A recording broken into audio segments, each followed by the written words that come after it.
सारा हिमाचल लूट गया। हिमाचल विधानसभा के शीतकालीन सत्र के चौथे दिन भी हुआ जमकर हंगामा। हिमाचल प्रदेश को बेचने का प्रकरण है। हिमाचल को बेचा जा रहा है, हिमाचल को लूटा जा रहा है और जयराम सरकार उसमें शामिल है। विपक्ष ने सरकार पर पर्यटन की 4 संपत्तियां बेचने के लगाए आरोप। अभी एडीबी से लोन लेके लगभग 200 करोड़ रुपए की प्रॉपर्टियां बढ़ाई गई। अरबों की प्रॉपर्टियां अपने चहेतों को औने पौने दाम पे किस ढंग से लुटाई जा रही हैं। धर्मशाला के तपोवन में चल रही हिमाचल विधानसभा के शीतकालीन सत्र के चौथे दिन मंगलवार सुबह विपक्ष ने सदन में पर्यटन की 4 संपत्तियां बेचने का आरोप लगाकर जमकर हंगामा किया।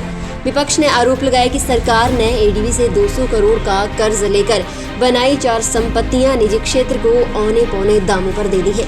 इस दौरान सत्ता पक्ष और विपक्ष में नोकझोंक हुई। इसके बाद विपक्ष के सदस्य नारेबाजी करते हुए सदन से बाहर चले गए। हिमाचल प्रदेश को बेचने का प्रकरण है। हिमाचल को बेचा जा रहा है, हिमाचल को लूटा जा रहा है और जयराम सरकार उसमें शामिल है। अभी एडीबी से लोन लेके लगभग 200 करोड़ रुपए की प्रॉपर्टियां बढ़ाई गई और ये 4 प्रॉपर्टियां जो है एक मुख्यमंत्री की कॉन्स्टिट्यूंसी में है आज, और ये जंजाली में टूरिस्ट कल्चरल सेंटर बना 27 करोड़ रुपए का, और इसके बाद मंडी में एक सेंटर बना 42 करोड़ रुपए का। एक जो है बड़ा ग्रां मनाली में सेंटर बना 47 करोड़ रुपए का। एक जो है क्यारी घाट आप जगह देख सकते हैं कन्वेंशन सेंटर 37 करोड़ रुपए का। ये 4 प्रॉपर्टियां लगभग 200 करोड़ रुपए के आसपास कर्जे लिए गए। कर्जे लेके प्रॉपर्टियां खड़ी करके इसको प्राइवेट हाथों में लुटा दिया गया। आप देखें कि मंडी की प्रॉपर्टी जो है, मंडी में धांधली देखो। मुख्यमंत्री का गृह जिला है, वहां 2 प्रॉपर्टियां बनी। जो 42 करोड़ की प्रॉपर्टी है मंडी की, उसको इन्होंने सिर्फ 25 लाख रुपए में जो है एनुअल प्राइवेट पार्टी को दे दिया, और ये 10 साल के लिए। और उसके बाद जंजाली की प्रॉपर्टी 27 करोड़ रुपए की, ये 17 लाख रुपए में जो है 15 साल के लिए दे दी गई।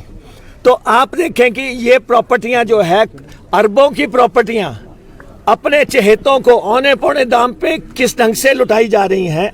और ये पहले भी यहाँ पे ये होटल बेच रहे थे, तब भी यहाँ विधानसभा में मसला उठा था जब ये सारे होटल बेच रहे थे, और उसके बाद होटलों को बेचने का प्रकरण रुका। इन्होंने इंक्वायरी ऑर्डर की, आज दिन तक उस इंक्वायरी की रिपोर्ट नहीं आई।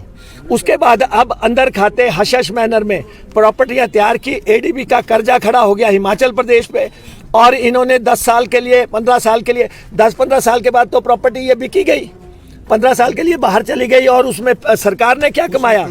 200 करोड़ रुपए लगा के अगर सरकार को 50 लाख रुपया मिल रहा है एनुअली, आप अंदाजा लगा सकते हैं कि कितनी चोर बाजारी, कितनी लूट है। इंटरेस्ट भी पूरा नहीं होगा उससे। और ये जो है कौन लोग हैं जिनको ये प्रॉपर्टियां लुटाई जा रही हैं। और सरकार ने फैसला कैसे कर दिया कि 40-40 करोड़ रुपए की प्रॉपर्टियां बना के अभी बन के तैयार हुई हैं। मुख्यमंत्री ने अपने गृह जिला की तो दोनों दे दी। इस ढंग से ये किया जाता है। टूरिज्म क्या जो है, हिमाचल टूरिज्म स्टेट है। पहले आप हिमाचल टूरिज्म के होटल बेच रहे थे, अब आप नई प्रॉपर्टियां कर्जे लेके बनाई हैं वो बेच रहे हैं। इससे बड़ा जो है लूट हो नहीं सकती। ये अली बाबा चाली चोरों की सरकार है, और इस सरकार ने जो है ये रोज ये पता लगाने की कोशिश कर रही है कि हिमाचल का क्या बेचा जा सकता है। कहीं हिमाचल की ज़मीनें बेची जाती हैं, कभी हिमाचल, ये पहले जब आए थे तब इन्होंने यूनिवर्सिटियों के बहाने जो है कितनी ज़मीनें जो है लोगों को गिरवी कर दी थी, वो आज दिन तक ज़मीनें फंसी हैं।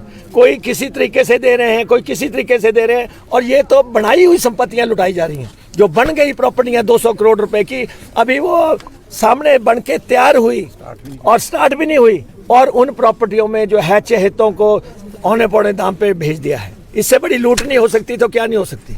कौन सी कंपनी महिंद्रा को एक तो नहीं, इसमें ना आप ये कैलकुलेशन देखिएगा। ये जंजेली वाली जो प्रॉपर्टी है ये तकरीबन 22 करोड़ रुपए के आसपास उसका नेट एसेट वैल्यू है जो लोन के उसके ऊपर बनी है। इसका जो रेंटल है 17 लाख रुपए साल का। आप इसको कैलकुलेट करेंगे नेट एसेट वैल्यू के ऊपर, ये तकरीबन 0.75% के आसपास बनता है। थंब रूल के हिसाब से अगर आप देखें, कोई भी प्राइवेट पार्टी अगर इन्वेस्ट करती है, आप धर्मशाला के होटल्स देख लीजिए, लीज वाले कम से कम 3 से 3.5% जो है वो प्रॉपर्टी वैल्यू का लीज रेंटल बनता है।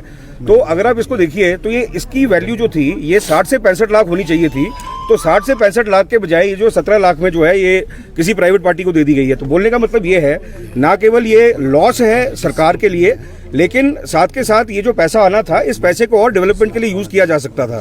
तो सिंपल सी कहानी है कि 1/3 1/4 जो एक्चुअल वैल्यू है इन प्रॉपर्टीज की, उसके ऊपर इनको दे दिया गया है। अब विपक्ष क्या करेगा सर? नहीं, हम विरोध करेंगे। हिमाचल को बिकने का टोटल विरोध होगा। अगर इस ढंग से हिमाचल की प्रॉपर्टियां बेची जाएंगी, होटल बेचे जाएंगे, संपत्तियां बेची जाएंगी, इनका जबरदस्त विरोध होगा। और जो संपत्तियां खरीद रहे हैं उनको भी हम कह देना चाहते हैं, 6 महीने के बाद सारी संपत्तियों के जो बेचने के ये आदेश जारी होने सब निरस्त करेंगे।